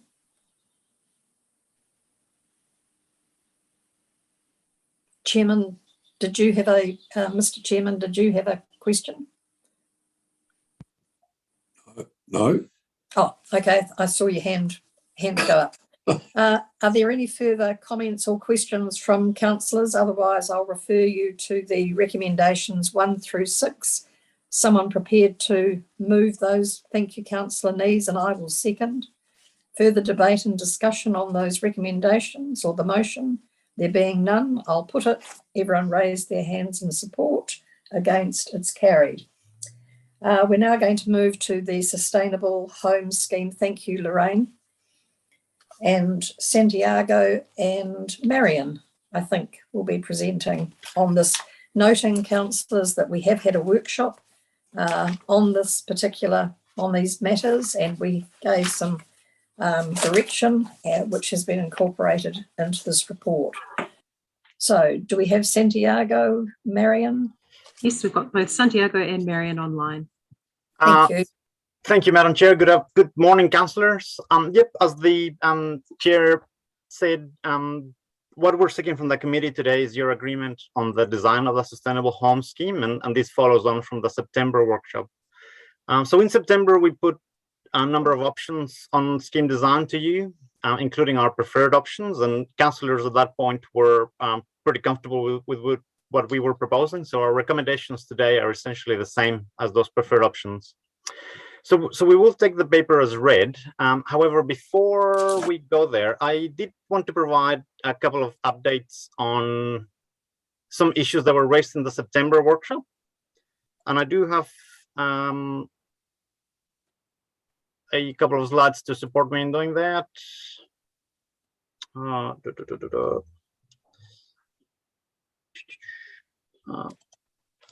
That's better.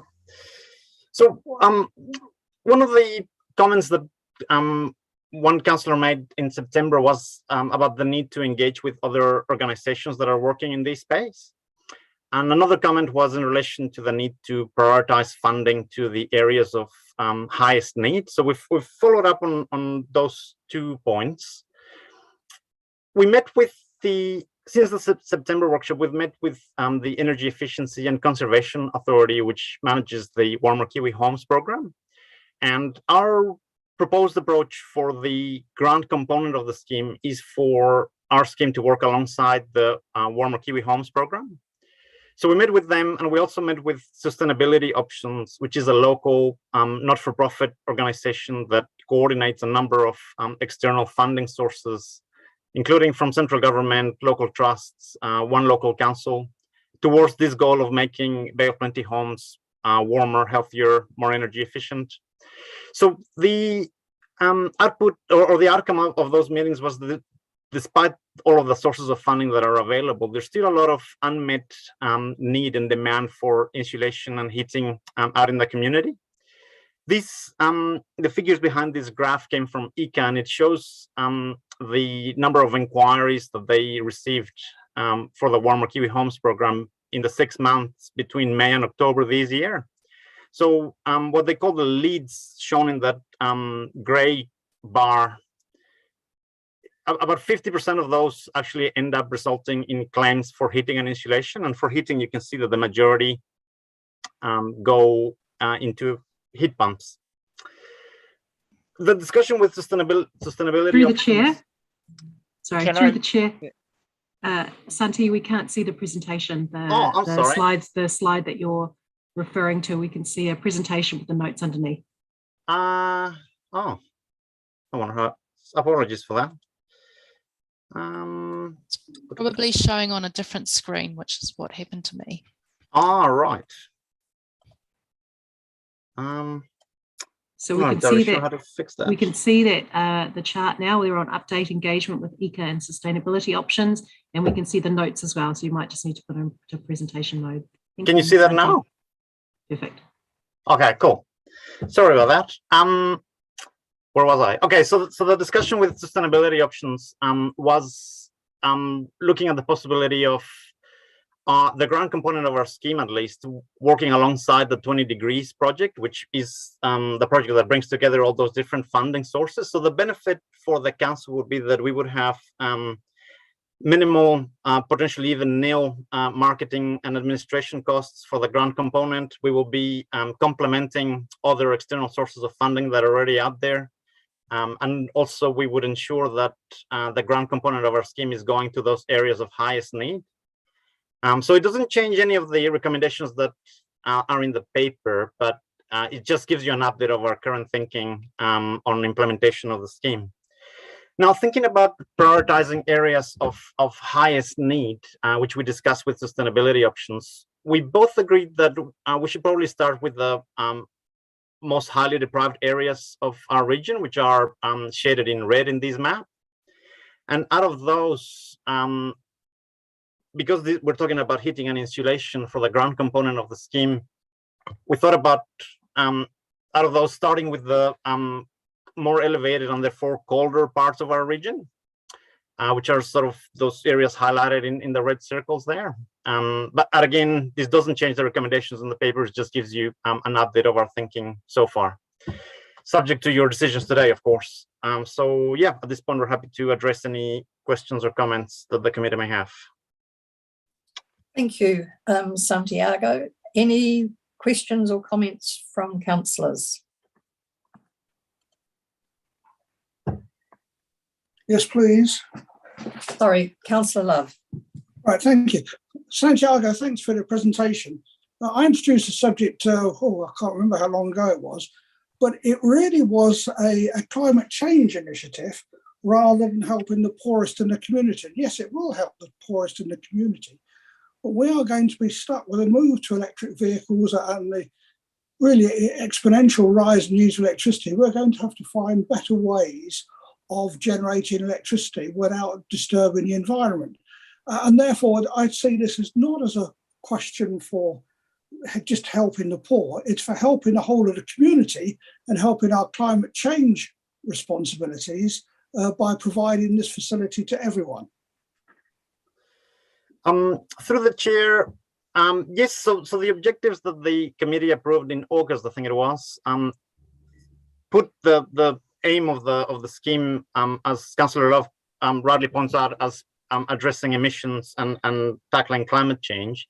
There was the fourth objective in there about targeting funding towards lower income households. And if you recall, the scheme is broken up into a grant component and a loan component.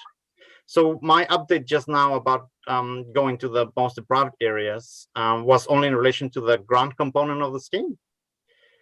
And the loan component, when we get to it, hopefully next year, that would be open to everybody or more widely than the grant component. So by the grant component of the scheme will be targeting climate change and also addressing that fourth objective of providing financial assistance to lower income households. But the loan component we expect will be open to a wider range of the population. Can I just ask why we're putting it off till next year? As far as I'm concerned, this has taken over a year in the gestation period, and climate change, I think, as we all recognise, beginning to recognise, and as the conference in Glasgow recognises, it is absolutely critical for the environment. So I would see this as a question of not putting it off, but we ought to be cracking on with it as quickly as we can. Through the chair, one of the recommendations in the paper is to start the grant component of the scheme as soon as possible. The reason why we have to delay the loan component of the scheme is because of the issues complying with the Credit Contracts and Consumer Finance Act. It's a bit of legislation that was probably aimed mainly at banks and payday lenders and such outfits, but sustainable home schemes, ours and others run by other councils across the country, are captured by this legislation, and we just need a bit of time to work through how we comply with that. That's the reason why we're delaying the loan component to July 2022. And through the chair, I would just like to ask Councillor Crosby, who announced some time ago about LGNZ providing a loan facility, how that is progressing. Well, through you, Chair, it's into the next stage. So that's the ratepayer funding scheme. So LGNZ has approved it to go to a more detailed stage, but that won't be online until a good probably 18 to 24 months, all going well. I just want to register my disappointment that we, as a council, we are not, we seem to be really just ambling along on this one rather than taking it as a serious matter. That's the end of my comment. Well, thank you very much for those comments, Councillor Love. I think there are you have some support amongst your colleagues for your view that we need to be proceeding and proceeding as quickly as is possible. I recognise Councillor Nees and then Councillor Thurston. Oh, thank you. Just on the grant conditions, I do agree that we need to look at the eligibility criteria and have those that either hold a community services card or live in a high deprivation area. And I just want to reflect that there are many people that don't live in a high deprivation area, but who for one reason or another do really struggle and have a low income. So I just want to make sure that we're not just going to be targeting our information about the scheme just to the low deprivation areas. I think we need to make sure that everybody knows that we've got this grant scheme, and that if somebody has a community services card, but they're not in a low high deprivation area, that they are able to apply. Because I know of very many families in Tauranga that don't live in these pink or red areas, but actually would love to have a warmer home. So I just think it's really important that when we design the way we go out to the public, we make sure that everybody has the opportunity to apply if they are in a deprived situation, if not in a deprived area. Thank you, Councillor Nees. Santiago, do you want to respond to that? Yeah, so through the chair, in terms of the eligibility criteria of the Warmer Kiwi Homes program and the grant component of the scheme, so that the recommendations that we're making now, we are proposing to align those to the eligibility criteria in Warmer Kiwi Homes. So as rightly described, deprivation areas, 8, 9, 10, or where somebody holds a community services card. But as I was saying before, based on our engagement with sustainability options, our thinking was that we would work with them for them to identify the areas of highest need, which we're thinking would be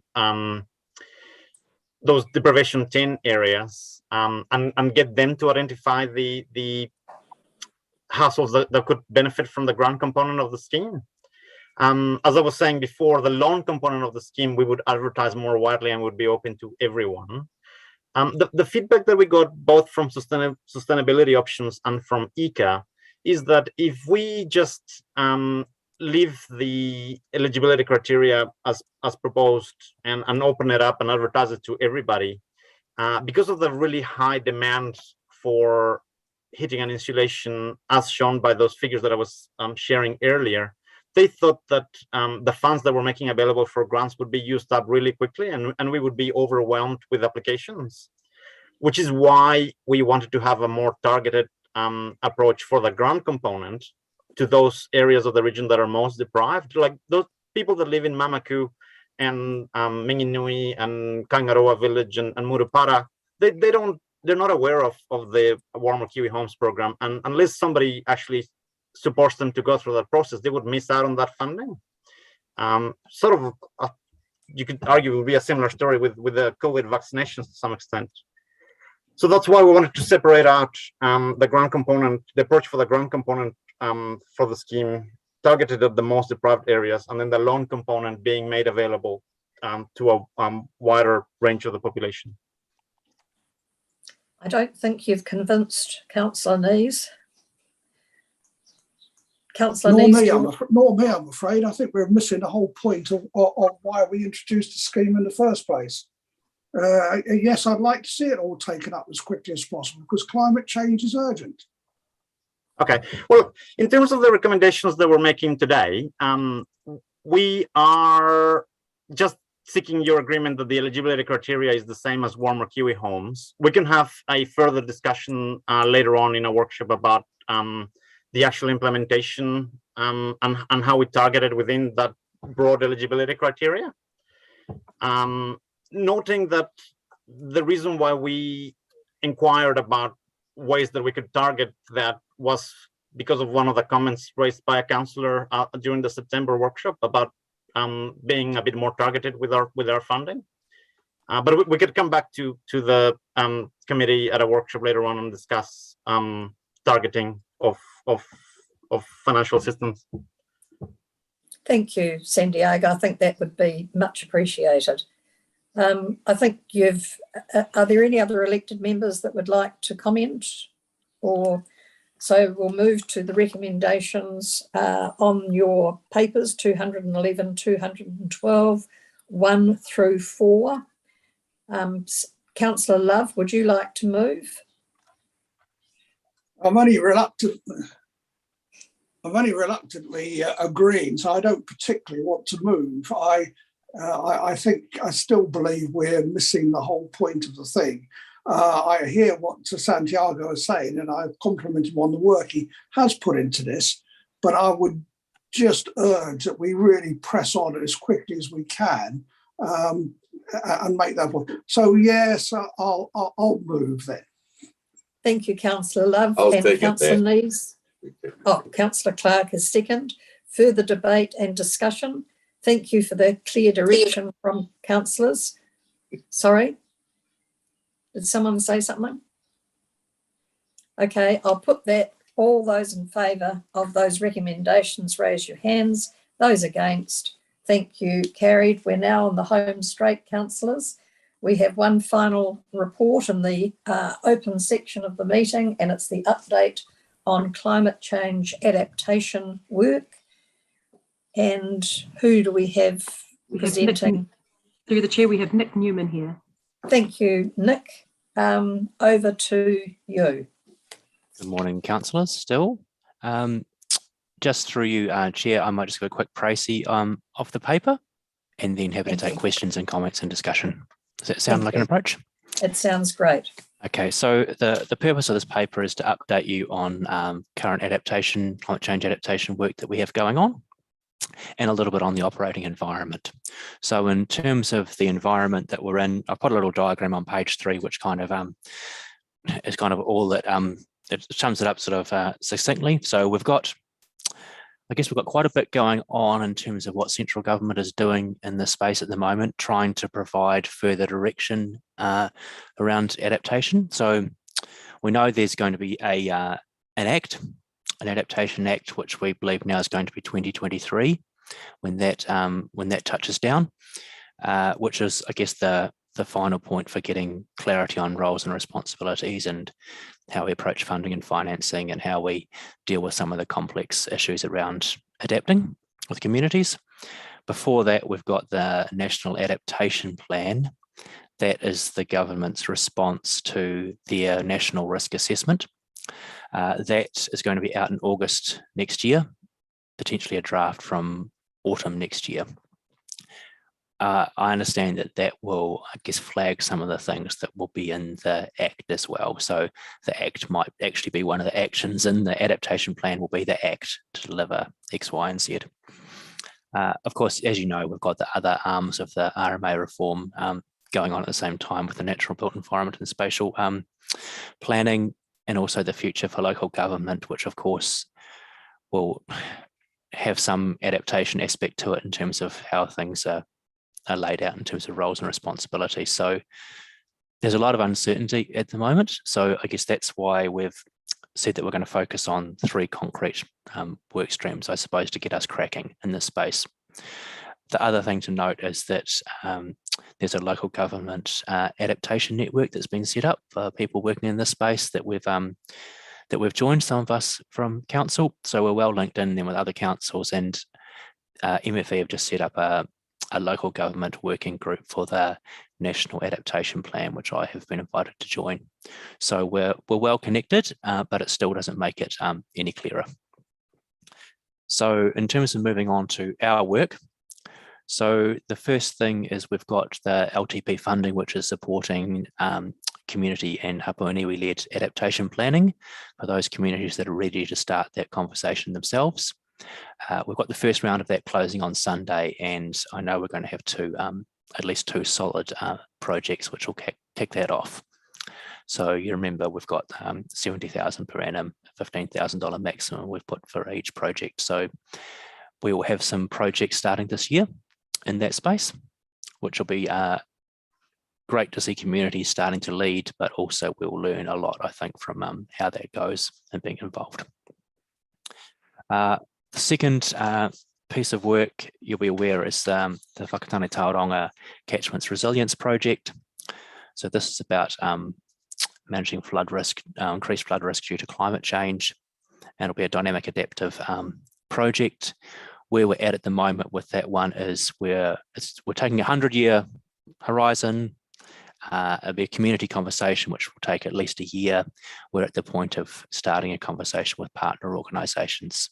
So remember we spoke to you last time about this, and your direction was we need to take how we play this out in terms of engagement needs to be guided by our partners. And so the next step for us is a conversation with Ngāi Tūhoe, Ngāti Awa and Whakatani District Council.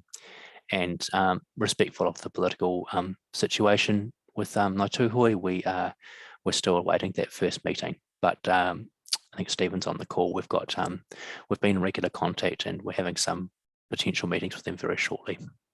But the point there is we want to actually do things in the right order and not rush this and get it wrong at the start. And then the third, I guess, work is the Regional Climate Risk Assessment. So this builds on the work that NIWA did looking at climate change projections for our region. The next step is to understand then what's at risk. So we have just contracted Tonkin and Taylor to do that work for us there is some national guidance around how to do these local assessments, which we were involved in the design of. This will be the first regional one to kick into gear following that guidance. So that's just kicked off. So the first stage is going to be identifying potential risks for the region. And the second piece of that will actually be assessing those risks. So that'll all be assessed using a formula that the IPCC uses. And so at the end of that, we'll get a risk assessment report, which will give us a list of risks for the region and then an assessment of those risks relative to each other across different climate scenarios. The project has just kicked off with a survey that's going to get that initial list of risks to be screened. That's been sent to a range of stakeholders, which you will have seen. The survey. So people were engaged with, like Zespri, like kiwi fruit growers, like Port of Tauranga, Trustpower, DOC, Federated Farmers, Dairy NZ, Forest and Bird. Those are the kinds of people who we are canvassing initially in terms of what they see as risks for the region from climate change. So that work will take place over the next months. In terms of the next steps of how all this comes together, I think at the end of the paper, we've talked about the next steps and being for the community-led work, we'll have initial projects underway this calendar year and then more underway given pending demand in the first half of next year. For the risk assessment, we've got identification and screening underway this year, and that risk assessment being complete in the first half of next year. And then for the climate resilience project, the Whakatani Tauranga Rivers, our initial engagement with those partners is the key thing we need to do this financial year, this calendar year, and then wider community engagement next year. I realise I rushed through that quickly, but happy then to have questions, discussion. Thank you very much, Nick. Yeah, pretty comprehensive. So open it up now to comments or questions from councillors. I'm sure Councillor Nees, you must have a question. Yes, you are. Well, Councillor Iti as well, Councillor Thompson. And I did also want to just note we've got Maverne online too to answer questions too. Thank you. Councillor Nees and Councillor Iti. Oh, I was hoping not to be first this time. I was a little bit confused at the overlap between this report and the ones we get to monitoring and operations. And I couldn't help thinking the Whakatani Tauranga river catchments work is almost, it's a morphing of our river scheme sustainability project, isn't it? Correct.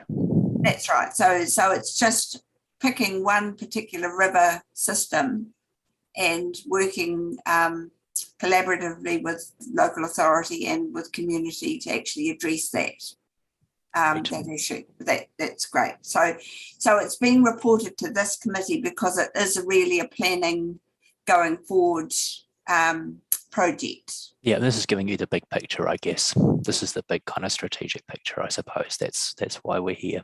Okay. Oh, that's great. That's made that all fit for me. With regard to the climate risk assessment, we've also got a stream of work that's done by the Lifelines. Yep. So they are being involved very much in this particular piece of work. Yep. So the Lifelines work will feed directly into this. So the same company actually did the Lifelines assessment. So all of that work will be part of it. Part of I think it's buried in the report, but a literature review of everything that's been done so far will be part of that initial risk identification. So we'll have the survey results from a range of stakeholders, plus we'll have that big scan of what's been done as well. Thank you. Councillor Iti. Kia ora, Madam Chair. I am, I must say, quite surprised to see that the Whakatani Tauranga River catchment is leading out on this adaptation project. I wasn't aware that we were looking at that, and considering the substantial political issues that are currently happening within that catchment, the fact that our organisation has been unable to go into that upper catchment to work on our flood protection assets for the last 2 years because of those political issues. I'm surprised to see it in this report today. So I would just, perhaps this is an opportunity to bring all of the parties together. If I reflect back to the last committee, Māori hui, and the issues that was raised by a member of the public regarding the landowners alongside of the river, who are Māori trusts, who we also have a treaty obligation to, as well as other hapu, who are saying that they are not represented by the iwi authority in the area. I just wonder how staff are planning to navigate that space. Nick? Yeah, Stephen's actually online. I wonder if do you want where to go? Do you want to Of course. Through you, Madam Chair. Councillor Eadie, you are right that we are hoping that this is a chance to bring it together and to get back to a collective view of the river. What's happened is that, in a sense, the River Scheme Sustainability project, which looks at all our catchments, so it talks about the Rangataiki, Tarawera, the Waiweka Otara and the Tauranga Whakatani. They are all, in a sense, morphing into climate change resilience projects, because that's where the issue is coming from. So in a sense, the technical background, the technical research has got to a certain stage for the Whakatani Tauranga. It now needs to become part of that engagement. And so the engagement is with the community and with iwi. And so that's why Nick's been brought in, Steph's been brought in. So these, in a sense, technical projects are widening out now. We then face the issue with tūhoi. So I'm working with TUT to try and say we need to get back to this idea of the river and the river plan. This is one of our kaupapa. There are other kaupapas which we have. So hopefully, as I've talked before about getting to a river plan, starts this collective view. And we come back around it, and we do river scheme resilience, we do gravel extraction, we do maintenance, we do construction, all those things. That's the hope anyway.